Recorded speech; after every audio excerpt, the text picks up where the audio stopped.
One day, I found both a completed divorce form and a marriage registration form in my husband's room. This revealed two things.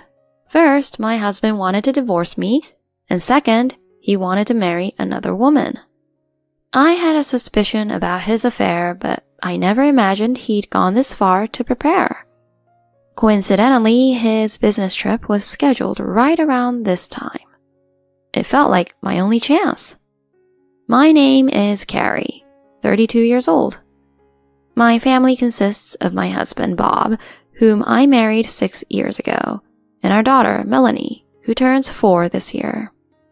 After having my daughter, I switched to working remotely. I work from home after dropping her off at kindergarten. Our life has been peaceful, without any major fights. Lately, Bob has been busy with overtime and networking golf games. Our intimacy has decreased, but blessed with a cute daughter. I thought I was happy. Then one day, while cleaning his room, I found a receipt in his desk drawer. Huh? What's this receipt? $5,100? The receipt was from a well-known brand. I was shocked by the unfamiliar amount. Why is this receipt here? Bob isn't interested in branded stuff, especially not women's brands. After much thought, I concluded it might be a birthday present from him. My birthday is in 2 weeks. It must be. Choosing to interpret it conveniently, I pretended not to notice and put the receipt back where I found it. Then, it was my birthday. He didn't come home that day. If he had prepared a present, he would have come home early, maybe even with a cake. My expectations were quickly dashed. He only came home after midnight, reeking of perfume. He doesn't wear perfume. Could it be? I subtly reminded him of my birthday. Hey, Bob. Know what day it is? Whoa, what's up? Tired, you know? Today was my birthday. Oh, right. Happy birthday. His indifferent congratulations left me disappointed. That's it? His visibly annoyed response followed. Come on, you're over 30. Aren't you too old to be celebrating every birthday? Maybe, but... I'm going to take a bath and go to bed. Okay. He left the living room and it was clear he had no intention of celebrating, let alone giving me a present. I was convinced he was having an affair.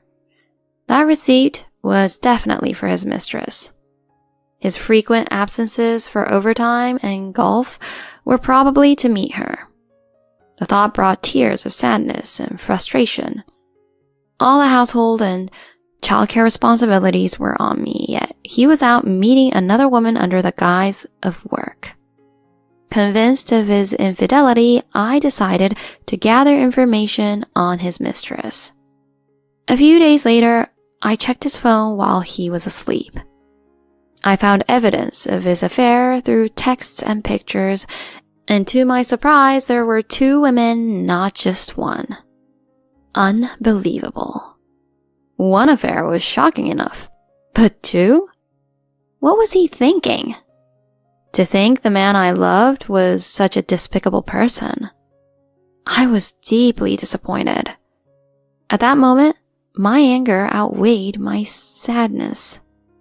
I was determined to make him pay. With that thought in mind, I started collecting information on his mistresses.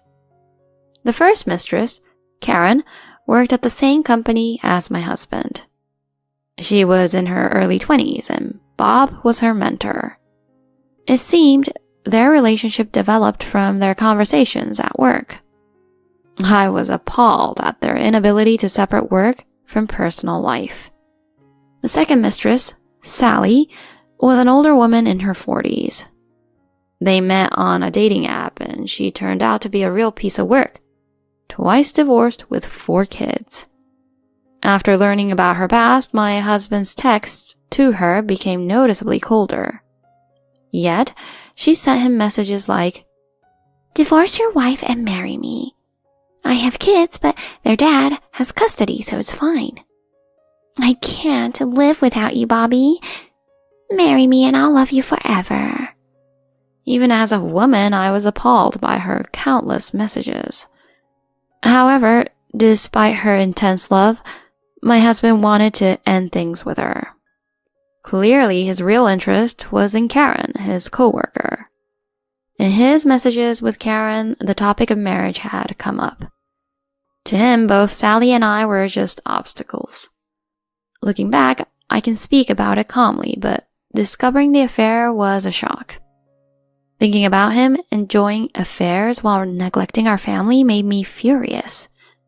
Considering Melanie's future, I decided to divorce him and demand a fair settlement for alimony and child support. Initially, that was my plan. But merely taking his money and saying, "Have a good life," felt too easy for him. Abandoning me and our daughter, just paying us off to find his own happiness? No way. I pondered how to punish him. While cleaning his room, I found several papers in a drawer, a divorce form and a marriage registration form, both filled out. What? What are these? Both completed. Unbelievable. I knew he wanted to divorce me, but to prepare a marriage registration for his mistress was outrageous. Fury surged through me, my hands trembling with anger. I would never forgive him. I would do whatever it takes to drag him down to hell. And so, I began preparing for my revenge. A few days later, Bob unusually initiated a conversation. I've got a business trip this weekend. Oh, really? How long? A week in Chicago. Can you get my stuff ready? Sure, got it. Whether it was really a business trip didn't matter to me. Opportunities like this were rare. I slipped a small GPS tracker into his travel bag. As expected, his destination wasn't Chicago, but New York, probably to travel with his beloved Karen. I messaged Sally, the second mistress, and secretly arranged to meet her without my husband's knowledge. Initially suspicious, she quickly took the bait when I mentioned my intention to divorce. Hours later, I met with Sally and said, "Nice to meet you. I'm Bob's wife, Carrie. I'm getting straight to the point. We're getting divorced." Is that true? Of course. Look, this is the divorce form my husband prepared. I've already signed it and was about to submit it. But why are you telling me this? I'm giving this to you. I handed her the completed marriage registration form and she was visibly shocked. Is this? It seems he wants to divorce me and marry you. I thought it'd be better to give this to you early, so I brought it. Really? So he did understand my feelings. She must have been thrilled, as she accepted the marriage registration without any doubt. Surprisingly, she even offered to pay alimony and started writing a pledge right there. Well, I wasn't going to say no, so I took the pledge and we went our separate ways. I then went straight to the city hall and successfully submitted the divorce form. Now everything was set. All that was left was for me to move out and wait for Bob to come back. That day, I was at my parents' house with my daughter. I had already told my parents everything, but seeing me actually back, my mother asked worriedly, Are you sure you're okay? I'm fine, Mom. The divorce form has been accepted, and I'll talk to Melanie about it in time. Just give us some space for now. Yeah, of course, honey, but you'll talk to Bob, right? Yeah, I will. He's coming back from his trip tomorrow, so I expect he'll contact me. The next day, my ex-husband called in a panic upon returning from his affair trip. Where are you, Carrie? I'm at my parents' house. Your parents? Why all of a sudden? Melanie's not here and all your stuff is gone from the room. Did you decide to do a big cleanup? When are you coming back? What are you talking about? Melanie and I aren't coming back to that house. What? He sounded utterly baffled. I took this opportunity to confront him about his affairs. Now that it's come to this, I need to ask you this. You're having an affair, aren't you? What are you talking about? And you wanted to divorce me, right? That's why you prepared the divorce form? How did you know that? Just as I thought.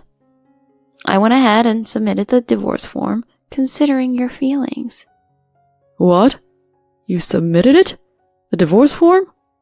Yes, and you'll be paying alimony and child support. You can at least take responsibility for that, right? After a moment of silence, he boldly said, Of course, that's the plan. I never thought you'd find out about my affairs, but if we're already divorced, there's nothing I can do. I'll pay what needs to be paid. Good. As long as you pay the alimony and child support, that's all that matters to me. Yeah, okay. Well, thanks for everything, Carrie. You're really understanding. I truly appreciate it. Despite having 2 mistresses, he showed no sign of remorse. Yet he tried to end our relationship on a clean note, which infuriated me. How could he think to settle this amicably after all the cheating? Apologizing should be the first step. I decided to reveal everything to my despised ex-husband. Oh, by the way, I've also delivered the marriage registration to your new wife. What? New wife? Why play dumb? Your beloved Sally, one of your mistresses. Wait, Carrie. You're joking, right? This isn't true? His voice was trembling even over the phone. I was struggling to hold back my laughter. Why would I lie about that? I made sure to give it to Sally while you were enjoying your trip to New York with Karen. Wait. Why Sally of all people? I wanted to marry Karen. Maybe you should contact her? I gave her the marriage registration form a few days ago. She might have already submitted it. No, wait. I never intended to marry Sally. He begged me in a tearful voice. Please, Carrie, help me. I'd rather not divorce you than marry Sally. What? What are you saying now? Sally is bad news. She's like a stalker and she won't take no for an answer. She's persistent. That's what you get for meeting someone through a dating app. You brought this on yourself. Oh, I know. I'll marry you again. Just help me out. What about Karen? She was your true love, wasn't she? I'll break up with her too. I've realized you're the one for me. I won't look at other women anymore, so please help me. No way. Why should I help a jerk like you who has 2 mistresses while having a daughter? Do you even understand your position? You had relations with other women despite having a family. You think alimony and child support are enough to settle this? Are you an idiot? Please, forgive me, Carrie. Don't say my name so casually. I will never have anything to do with you again, and I will never forgive you. Melanie won't see you, and if you show up in front of us, I won't hold back. Stay out of our lives forever. I hung up on him after saying this. He kept calling back incessantly, but I never answered. Later, after divorce negotiations, he was ordered to pay a substantial amount in alimony and child support for our daughter. Of course, I also demanded appropriate compensation from the 2 mistresses. They would fully understand the consequences of messing with a married man. I heard that right after our divorce, Sally barged into the house he and I used to live in, believing he was completely in love with her. She moved in with all her belongings. Why are you here? Why? Because we're finally husband and wife. We can live together at last, Bobby. No, I never intended to marry you. Oh, don't be shy. I've already submitted the marriage registration form your ex-wife gave me. That's not what I meant. Love wins, darling. Don't sweat the small stuff. As long as I can be with you, I'm happy. Help me. Just when you thought it was over, his hell was far from finished. Since Sally moved in, Karen, the other mistress, showed up at the house and encountered Sally. They immediately realized the situation and got into a physical fight. Who the hell are you? Why are you in his house? Who the hell are you? I'm his wife. Wife? Bob, I thought you divorced your wife. He divorced her and remarried me. Don't get in the way of our love. I can't believe this. Bob, you said you wanted to marry me, and then you marry another woman? I was chosen. You were not. That's all there is to it. What? I don't need this crap. Disgusted, Karen cut ties with him and even reported his infidelity to their company, leading to his dismissal. Now he's juggling part-time jobs to barely make ends meet, paying me alimony and child support while getting nagged by Sally to earn more. My ex-husband still sends messages occasionally. I'll pay the alimony and child support, so please, let's start over, Carrie. I promise I won't cheat ever again. Come back to me, I can't take Sally anymore. Karen got me fired. Help me. I check the messages but never reply. No matter what he says now, I have no intention of getting back together or feeling sorry for him. He brought this upon himself. He should suffer the consequences of his actions. I'm considering blocking his address and leaving everything to my lawyer. Meanwhile, I'm living a peaceful life at my parents' house, planning to explain the situation to my daughter as she's about to start elementary school. It'll be tough for her to face this harsh reality, having her father taken away. But I'll explain it to her as many times as it takes until she understands. Someday when she's grown up, she'll surely get it. My parents are supporting me and I want to enjoy happy times ahead with my parents and daughter.